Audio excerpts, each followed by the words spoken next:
बिल्कुल। तुम क्या सोचती हो? मैं ज़रा तसल्ली करना चाहती थी। कभी कभी अजीब बातें हो जाती है ना। वो क्रोध में बोली, मेरे साथ कुछ नहीं हुआ। तुम अपनी बकवास अपने तक रखो।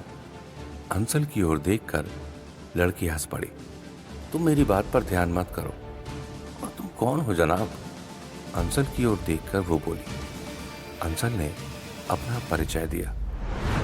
क्या तुम वास्तविक डॉक्टर हो? वो काफी अभिभूत लगती थी। मेरा नाम मारिया है। आप दोनों कैसे हैं? वो मुस्कुराई। बोगले कुछ सोचता सोचता बैठ गया। ज्यादा चालाक मत बनो बोगले साहब। तुम मुझे समझ नहीं पाए इसलिए परेशान मत हो। अच्छा ये बताओ, तुम दोनों में से कौन मुझे मुफ्त की पिला रहा है? कुछ परेशान स्वर में डॉक्टर बोला, क्या पियेंगी आप? मेरे विचार से स्कॉच ठीक रहेगी। अंसल ने इशारे से वेटर को बुलाया और बोला, अच्छा आप बताओ, तुम यहाँ क्या कर रही हो? वेटर आया और ऑर्डर लेकर चला गया। लगता था वो लड़की को पहचानता था। जब वेटर चला गया तो लड़की ने पर्स से चांदी का सिगरेट केस निकाला। सिगरेट जलाकर वो विचार पूर्वक बैठ गई। क्या तुम लोगों को इसमें रुचि होगी? मुझे यकीन नहीं होता, फिर भी मैं तुम्हारी मेहमान नवाजी कबूल करती हूँ। कल तक मेरे बारे में कुछ भी रहस्यात्मक नहीं था।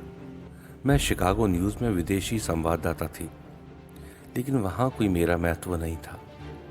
अच्छा बोगले साहब, क्या मैं सूरत से गई गुजरी लगती हूँ? उसने पूछा। नहीं नहीं, बोगले बोला, मैं कुछ अखबार वालों के बारे में जानता हूँ। बड़े चालू होते हैं ये लोग। एक बार मैंने एक को एक स्कॉच के केस में फंसा दिया था। उसने मुझे बहुत परेशान किया था, परंतु ये तो पुरानी बात है। बोगले बोला, हो सकता है। मेरा बॉस भी बड़ा हरामजादा है। न जाने कितनी लड़कियों से उसके गलत संबंध है। वो समझता है कि वो उन्हें पागल बना रहा है, परंतु तथ्य एकदम उल्टा है। वो बोली। तब तक वेटर ड्रिंक लेकर आ पहुंचा। जब मैंने बॉस को बताया कि मुझे इन कामों में कतई मजा नहीं आता, तो उसने मुझ में रुचि लेना बंद कर दिया और इसलिए मुझे बाहर भेज दिया गया। तुम्हारे काम में तो चांदी ही चांदी है। वो ड्रिंक पीते पीते बोली, हाँ तुम लोगों को मुझ में रुचि हो सकती है। तुम भला काम क्या करते हो? वो बोली। अंसल विचारात्मक मुद्रा में बोला, मैं लोगों का दुख बांटता फिरता हूँ। मैंने जड़ी बूटियों का अध्ययन किया और कई शानदार दवाइयाँ ढूंढ निकाली हैं। ये बोगले मेरा सहायक है। लड़की ने उसकी ओर प्रशंसात्मक नजरों से देखा। कमाल है, वो दवाइयाँ क्या हैं? अंसल मन में सोच रहा था कि वो शायद मजाक उड़ा रही थी। उसने आश्वस्त होने के लिए लड़की की तरफ देखा। मेरी इस बिरली गोली को ही लो। अगर तुमने बोगले को इस गोली के इस्तेमाल से पहले देखा होता तो तुम्हें पता लगता कि ये कब का मर चुका होता। ये बहुत पतला, कमजोर और निराश प्राणी होता था। लड़की ने बोगले को अविश्वसनीय नजरों से देखा। बोगले शर्म से सिकुड़ गया। लगता है आपकी गोली का इस पर अच्छा खासा असर हुआ है, वो बोली। अंसल ने विचारात्मक मुद्रा में नाक को खुजलाया। मेरे पास स्तन पुष्ट करने की दवा भी है। ये अपने आप में एक क्रांतिकारी खोज है। इससे सैकड़ों औरतों के जीवन में बहार लौट आई है। मारिया ने आश्चर्यपूर्वक देखा और बोली, शायद इसमें मनोवैज्ञानिक प्रभाव काम करता होगा। ये कह क्या रही है डॉक्टर? बोगले बोला। हाँ, कुछ मनोवैज्ञानिक प्रभाव तो पड़ेगा ही, परंतु ये एक महान खोज है। बोगले ने मोटी आवाज में कहा, तुम हमारी दवाई आजमाओ तो सही। मूल्य है सिर्फ $2.5। इन्हें इसकी जरूरत नहीं है बोगले, ये तो स्वयं अति सुंदरी हैं। बोगले मुस्कुरा कर बोला, तो यहाँ कमाई की कोई उम्मीद नहीं? नहीं, मेरा मतलब है कि इतनी सुंदर आकृति की कोई जरूरत नहीं है, डॉक्टर बोला। मारिया ने दोनों को अविश्वास पूर्वक देखा। अब तक तो मैं समझ रही थी कि सब ठीक है, परंतु तुम लोगों को जरूरत से ज्यादा घमंड हो गया लगता है, वो बोली। आज जो उन्नति हो रही है उसके साथ चलना कितना कठिन है। यही तुम्हारा उद्देश्य होना चाहिए। देखो कैसे आजकल नए नए तरीकों से खेती होती है, बोगले बोला। फिर उसने गोलियों का एक डिब्बा जेब से निकालकर लड़की की गोद में उछाल दिया। बहन जरा ऊंचा सोचो, पिरामिड देखे हैं तुमने? जिसने उन्हें बनाया होगा कितना दिमागदार होगा। इस गोली को खाते ही तुम में एक विशेष आत्मविश्वास उपजेगा।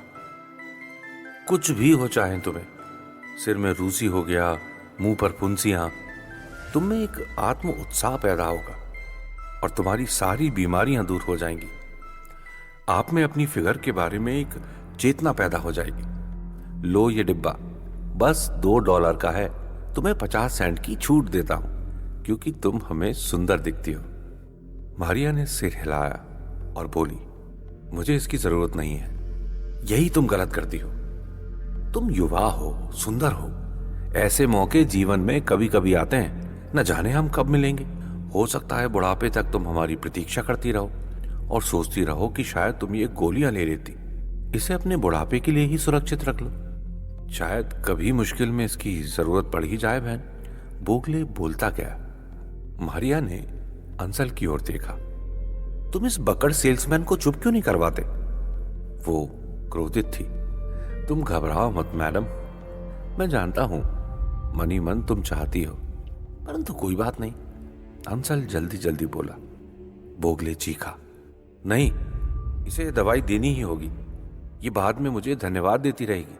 मैं जानता हूं मैं क्या कर रहा हूं। तुम्हें वीरा क्रुश की याद है? बाद में वो कितनी मशहूर हुई थी। पहले तो उसने मेरे मुंह पर थूक दिया था और बाद में वो कितनी आभारी थी। घर घर जाकर उसने मुफ्त प्रचार किया था हमारा। क्यों डॉक्टर? मारिया ने अपना पर्स खोला और $2 बोगले की तरफ उछाल दिए और दवाई उसने बैग में डाल ली। बोगले प्रसन्नतापूर्वक बैठा देखता रहा। उसकी तरकीब कामयाब हो गई थी।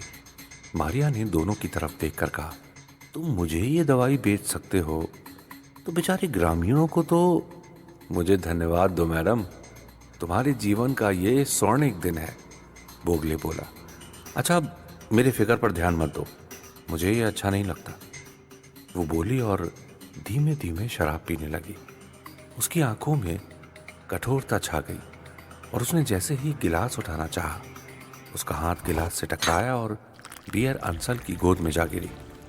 इससे पहले कि अंसल संभलता, वो खड़ी हुई और अपने सीने से रुमाल निकाल लिया और मुंह पोंछना शुरू कर दिया।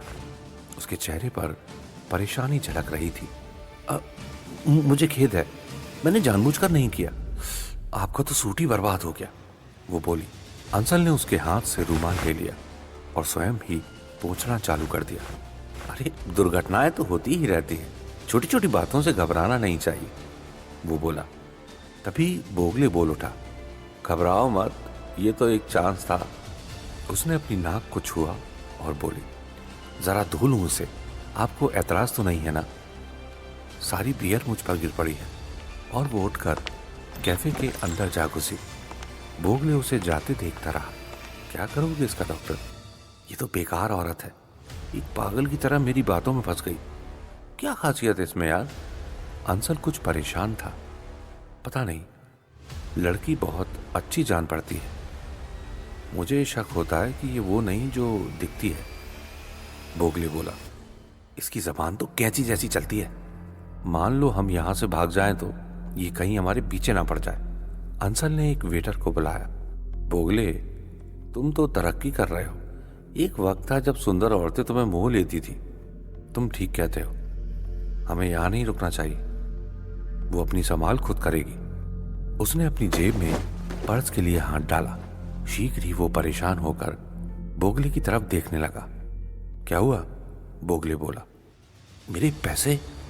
वो शीघ्रता से जेबें टटोल रहा था। गए?